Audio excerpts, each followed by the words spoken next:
These are the most emotional moments in NFL history, and let's start with Pat McAfee. Because back in 2013, during a Colts home game, McAfee went all out by surprising a military family with their brand new Toyota SUV, but his things seemed like they couldn't get any better. How walks their dad, who came back from Afghanistan? What a magical moment. Let's talk about an emotional moment that all Vikings fans will never forget, because on January 14th, 2018, it seemed over for the Vikings, trailing by 1 with seconds remaining in a playoff game against the Saints. The Vikings needed a miracle. And while that didn't happen, something pretty exciting did. Since Marcus Williams made one of the biggest mistakes in NFL history by going for the ball rather than the tackle on what should have been a game-winning tackle instead. Stefon Diggs caught the ball and never looked back. As a Vikings fan, it doesn't get better than that. But now let's move on to a moment that only happened weeks ago, because during the first game of the 2022 NFL season, Isaiah McKenzie had a surprise that no one saw coming, not even his pregnant sister. Since after scoring a touchdown midway through the third quarter, McKenzie celebrated by looking straight into the camera and yelling, "Big man Spike." And Buffalo McKenzie is a legend for doing this for his sister.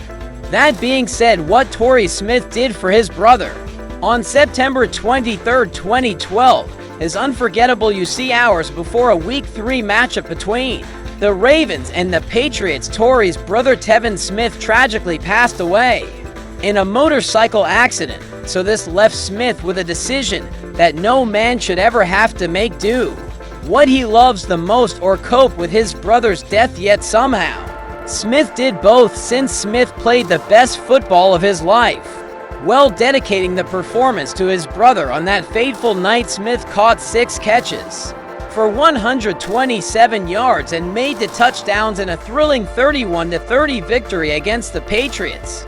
What an emotional night for Smith and his family. Yet somehow this isn't even the most emotional moment, since the sudden death of John Madden hit people in unexpected ways. On December 28, 2021, the NFL world lost a legend and an icon from making the Hall of Fame as a coach and being the face of the beloved video game franchise, with his namesake Madden, to earning 16 Sports Emmy Awards for color commentating football. Would simply not be the same without John Madden. Take the words of Commissioner Roger Goodell: "Nobody loved football more than Coach. He was football. He was an incredible sounding board to me and so many others. There will never be another John Madden." Dang, that's high praise. At least John Madden can rest in peace knowing he made a difference. But now let's talk about what happened to Shaquem Griffin, because the odds were stacked against Griffin from the day he was born. You see, Griffin was born with amniotic band syndrome, which prevented the fingers on his left hand from fully developing, and the pain from this syndrome was so unbearable that at 4 years old, Griffin grabbed a butcher knife to try to cut his own hand off. So the next day, his mother took him to get his left arm amputated. From there, the rest was history, since Griffin proved to be just as good with one arm as most people are with 2 arms, because this dude was so good at football that he got drafted into the NFL. And to make matters better, he got drafted to the same team as his twin brother Shaquille, the Seattle Seahawks. However, not all stories have fairy tale endings.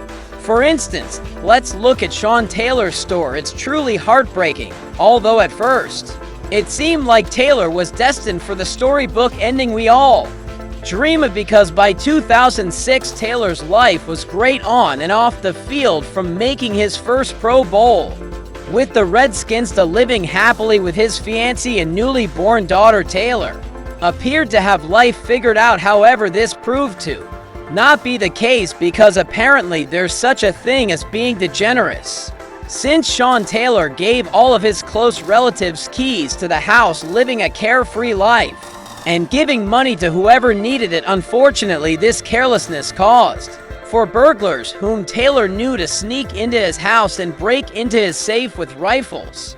Upon hearing noises, Taylor and investigated the situation only to be shots in the upper leg. Rapidly losing blood, Taylor survived less than 24 hours after the fact, dying on November 18, 2007.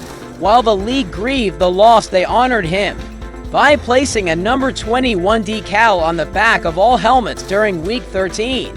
On top of this, the Redskins unveiled a banner with his name and number on it, while establishing a trust fund for his daughter Jackie, among other kind gestures. The NFL definitely has a soft heart for situations like this, but now let's transition to a more positive story about Kurt Warner, because making it to the NFL isn't easy. And you better believe Warner learned this the hard way after going undrafted in the 1994 NFL Draft. Warner was signed by the Packers only to be cut a few days later. From there, he found himself making $5.50 an hour while working as a grocery store bagger. As humbling as this situation is, Warner never lost hope and was eventually signed by the Rams in 1998. Then 1 year later, Warner was entrusted into the starting lineup once starting quarterback Trent Green suffered a season-ending injury with the offense in his control.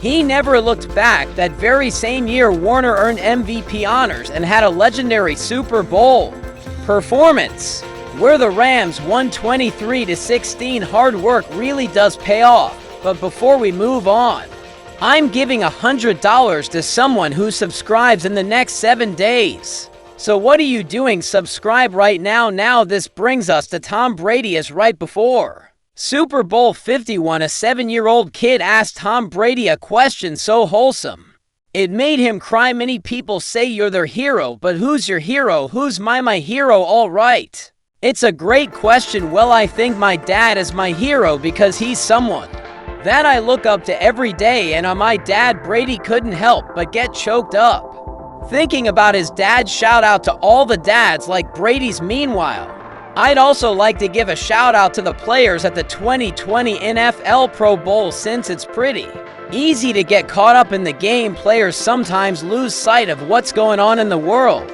Although this wasn't the case on January 26, 2020, the world got news that Kobe Bryant and his daughter Jonna had died in a helicopter crash, and after losing such a basketball and global icon, the NFL players felt urged to honor him in whatever ways they could. So during the game, players did various basketball celebrations to give Kobe some love. This includes Davante Adams, who did a 360 dunk on the goalpost after a touchdown. Then following the game, Lamar Jackson said this about Kobe: "That's a legend. He did so much for the game of basketball. A lot of people look to Kobe, including myself. I mean, why? While most Raiders fans will never forget the passing of Al Davis on October 8, 2011, because up until Davis died, he was the heart and soul of the Raiders, whether serving as the team's head coach, general manager, or part owner. Davis bled black and white. So fittingly, when Davis